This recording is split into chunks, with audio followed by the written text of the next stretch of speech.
Washington minus President Trump plans to talk with President Vladimir V.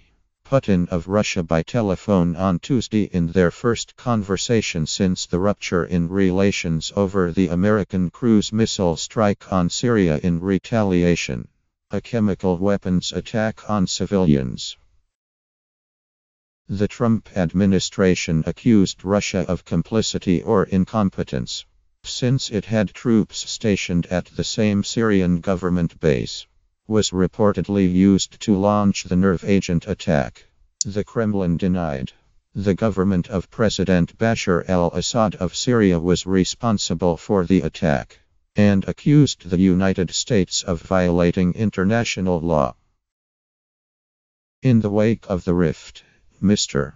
Trump said Russian-American relations may be at an all-time low, but even as senior members of his team excoriated Moscow, its conduct, the president tempered his language, evidently out of hope of still finding a way to build a renewed friendship between the former Cold War adversaries. Mr. Trump made sure not to criticize Mr. Putin personally and later expressed optimism that they would get past the dispute. Things will work out fine between the US and Russia, Mr. Trump wrote on Twitter on April 13. At the right time, everyone will come to their senses and there will be lasting peace. Mr. Trump's effort to ease tensions came in tandem with a visit to Russia by Chancellor Angela Merkel of Germany, who met with Mr. Putin in the southern resort city of Sochi. But the issues dividing Russia and the West remain unresolved, and the two sides appear no closer to agreement over the Syrian civil war, the Russian intervention in Ukraine, or other disputes. Further complicating the relationship are the continuing investigations into Russian meddling in last Syria presidential elections in the United States, which American intelligence agencies have said was ordered by Mr. Putin to help tilt the vote to Mr. Trump. European leaders have pointed to signs of Russian interference in their own elections lately. At a news conference with Ms. Merkel on Tuesday, Mr. Putin dismissed allegations Russia was seeking to influence the political landscape in the West by supporting far-right parties and undercutting mainstream factions. We never interfere in the political life and the political processes of other countries, and we don't want anybody interfering in our political life and foreign policy processes, Mr. Putin said. Mr. Putin has stuck by Mr.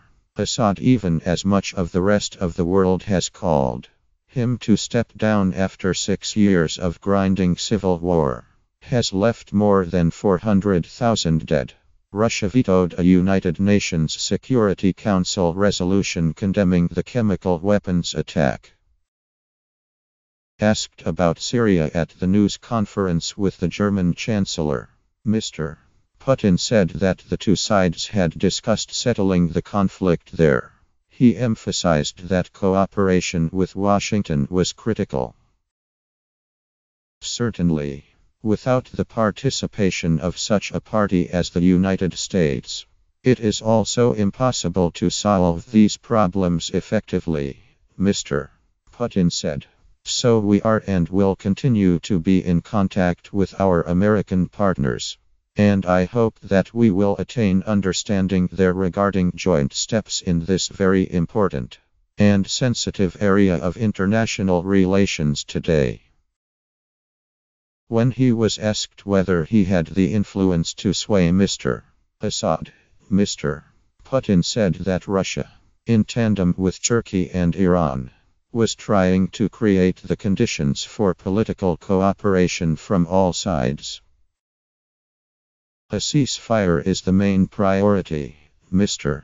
Putin said.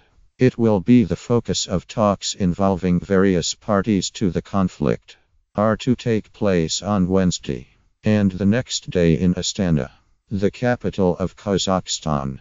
The United States thus far has not had any important role in those talks, which Russia, Iran, and Turkey set up outside the previous system of negotiations in Geneva. Mr. Trump and Mr. Putin have spoken by telephone twice since the American inauguration in January. The first time about a week after the president was sworn in, and the second in early April, when Mr. Trump called to express condolences over a terrorist attack in St. Petersburg, Russia. The two men may have their first meeting in person as presidents on the sidelines of a Group of 20 summit meeting in Germany in July.